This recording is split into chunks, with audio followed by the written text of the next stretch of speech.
Okay, this video is going to be kind of like a 3-in-1.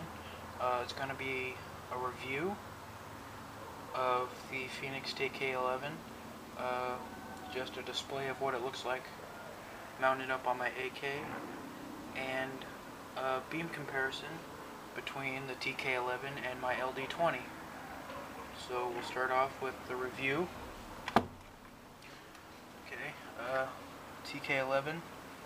Probably can't see this, so I'm going to use another light. Well, I guess that's not working out so well, but you know, if you want to know what the tk11 looks like, you know, you are on YouTube, so fuck, look it up. But anyways,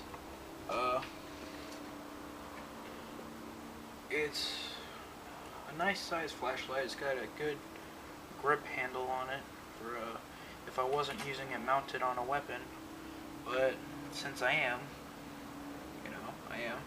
It only has two simple modes, basically, which is on and off. But no, it has a regular general purpose beam light, which is about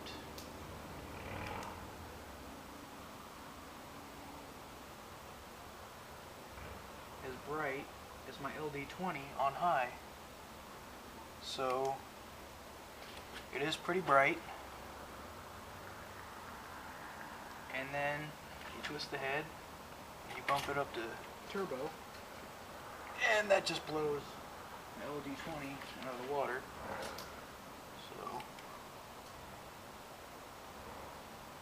okay, that's high. Let's twist it onto turbo, and you can barely even, well, I mean, the turbo on the LD20, I mean, it's still respectably bright, but I mean, the fucking tk11 just blows it out of the way, and it's got a much tighter spot, so it's better for range, which is also great for it being on a weapon.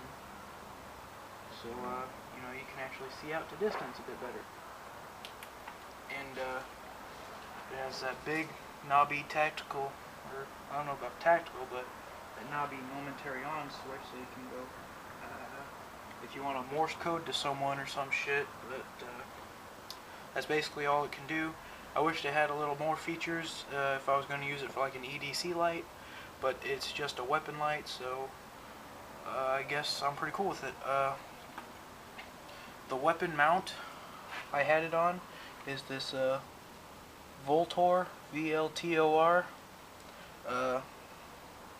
mount, and it didn't actually fit. It was a little too big, so I had to wrap the flashlight in a little bit of that black duct tape I got from my taped magazines.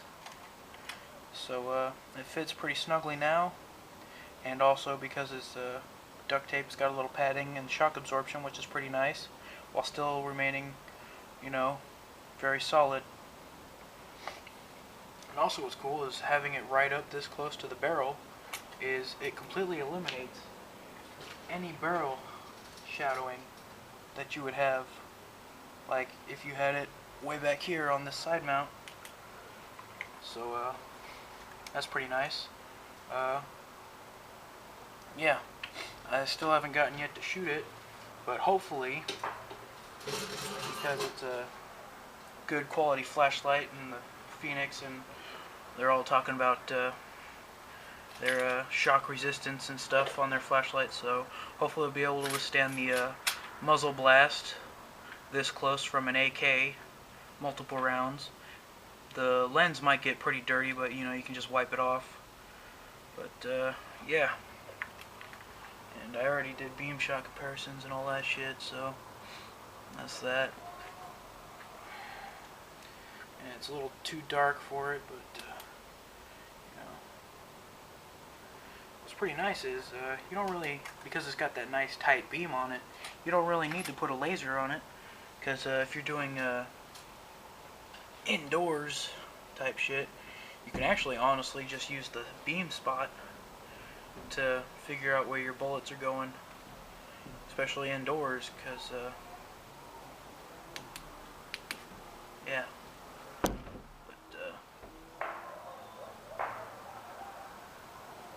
momentary on, and yeah. also this tri-rail mount. I did actually finally figure out how to get it mounted behind the freaking gas piston system and all that. But when I mounted it back there, I inevitably stripped one of the screws, so fuck on that. But you know, you gotta have two freaking, okay, on the top here is another part that screws on, and you screw that on. But if you also want to get the bottom rail for my bipod and shit, you also got to screw on the bottom rail as well, which is a completely separate thing.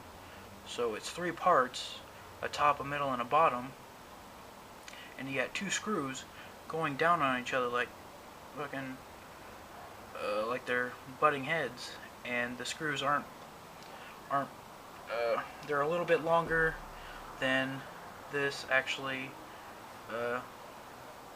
screws into. So yeah, there was wobble and shit, but then I moved it back up here and I found that the box actually came with longer screws if you're not using this, and which I'm not, because that top part's fucked now. But anyways, longer screws, and now it's reaching all the threads and it's not stripped anymore. So yeah, it's locked down nice and tight again, thankfully, and probably even tighter because it's got longer screws and it's hanging on to more threads. So yeah, good and solid, and I guess that's the video.